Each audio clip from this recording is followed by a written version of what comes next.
Welcome back. You're watching World News and I'm your host, Klaudia Czerwińska. In a strong reaffirmation of NATO unity, U.S. President Donald Trump voiced his support for Article 5 of the North Atlantic Treaty during a press briefing at the summit in The Hague. When asked whether the United States would stand by its allies in the event of an attack, Trump declared, "We are with them to the end."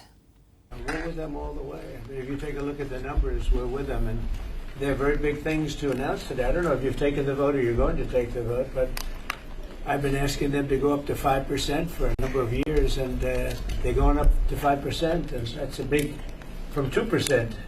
And a lot of people didn't even pay the 2%. So I think that's going to be very big news. NATO is going to become very strong with us, and I appreciate doing it. Falcon 9, the space aircraft carrying Polish astronaut Sławosz Uznański-Wiśniewski, has officially entered Earth's orbit and is currently at an altitude of over 220 kilometers, traveling to meet the International Space Station.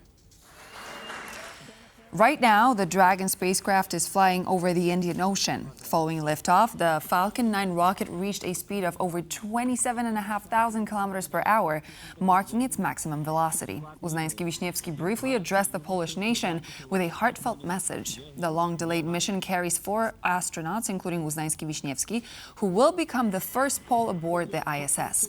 Over the course of the mission, the Polish astronaut will conduct 13 scientific experiments. The crew is expected to arrive at the station at around 1 p.m. CEST on Thursday. Aleksandra Uznańska-Wiśniewska, Polish MP and the wife of astronaut Sławosz Uznański-Wiśniewski, spoke about the significance of the Axiom 4 space mission for the future of the Polish tech industry, education and science. The politician added she feels great pride in her nation following the successful launch of the mission. It's an incredible relief after, the last 48 hours of great distress, to be honest, and enormous anticipation, not only of the last 48 hours, but to be frank with you, over the past nearly 30 days, which the Axiom 4 crew has spent in quarantine and which we as family in and out try to support. And I've been flying in and out from the Polish Parliament here to Cape Canaveral to be able to support my husband. But I also obviously feel great pride, national pride, and I feel deeply moved. And somehow I almost have this sort of mystical sense that what has occurred today is a moment that will become incredibly significant in, I hope, shaping the future of Polish technology, of Polish science, of Polish education for, hopefully, the next generation to come. Our correspondent Piotr Orłowski is currently on the Florida coast, where the Kennedy Space Center is located, and has this report for us to enjoy. This is how history has been written. Dr. Sławosz Uznański-Wiśniewski is becoming the second Pole who is lifting up and going to space. The Falcon 9 rocket with the Dragon capsule is bringing the Axiom 4 mission crew to the International Space Station. It will take them around 28 hours to arrive at the ISS. Dr. Sławosz Uznański-Wiśniewski will do research experiments in connection with the Polish space industry, as well as educate children from Polish schools. The Polish Space Agency has planned several video calls with Poland, and the AX mission crew is planning to spend 14 days in space. We are waiting for results of this mission. Reporting from Kennedy Space Center for TVP World, Piotr Orłowski. At least 3 people suffered injuries and many residential buildings were damaged in Russia's latest attack on multiple regions of Ukraine. Russia launched yet another attack on Ukraine on Wednesday morning, targeting Kharkiv. At least 1 person was wounded. The strike also triggered multiple fires in residential buildings. This follows a Russian overnight attack on Zaporizhia, which left 2 people wounded and caused significant damage to at least 9 houses and vehicles. We heard everything, and I could see it all from the bedroom window, the flashes. It went bang, bang. The explosions were powerful, not just loud, but really frightening. Emergency teams rushed to the scenes to help residents of both cities.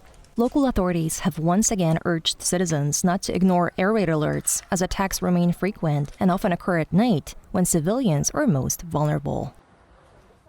Russia's key military-industrial site, the Atlan aerial plant in Taganrog in the Rostov region, was damaged overnight by, quote, something unknown, which flew into the facility, according to Ukraine's National Security and Defense Council. This comes amid Russian reports of Ukrainian drones targeting the area. Following an explosion, a massive fire broke out at the plant, which manufactures drones, including space-grade UAVs, and as well as related equipment. Meanwhile, Russian authorities reported a wave of Ukrainian drone attacks across multiple regions overnight, including Rostov. The regional governor said in a statement that while there were no casualties, the strikes allegedly caused a fire at a sports complex and damaged a high school and 2 residential buildings in Taganrog.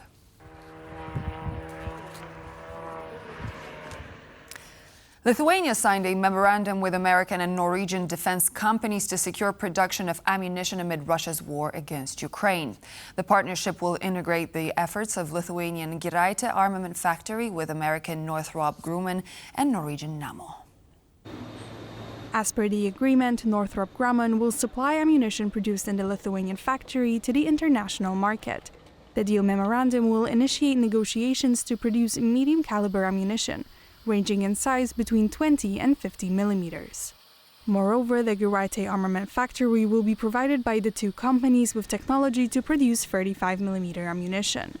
According to Lithuanian officials, the agreement will enhance national strategic autonomy in defense and ensure an uninterrupted supply of ammunition to Lithuania's armed forces. Amazon founder and one of the world's richest men, Jeff Bezos, is set to celebrate his wedding to ex-journalist Lauren Sanchez with a 3-day event in Venice this week. Concerns over potential protests, however, have propelled the couple to move the festivities to a more secluded part of the city. The reception is set to take place at the historic Arsenale complex, accessible only by water. The event, initially planned for the busy Cannareggio district, was moved amid fears of disruption and potential protests linked to Bezos' public image, particularly around climate issues and his use of private jets. The wedding is expected to host some 200 high-profile guests, with Ivanka Trump already in Venice, and others such as Kim Kardashian or Leonardo DiCaprio reportedly on the guest list. The celebrations are likely to feature a performance by Matteo Bocelli, with rumors circulating that Elton John and Lady Gaga could also appear.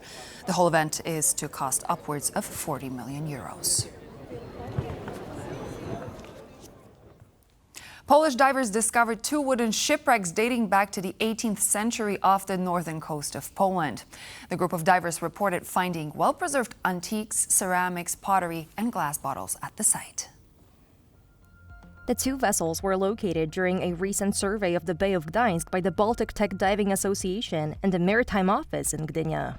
The ships were among 8 targets that were surveyed by the group off the Polish coast.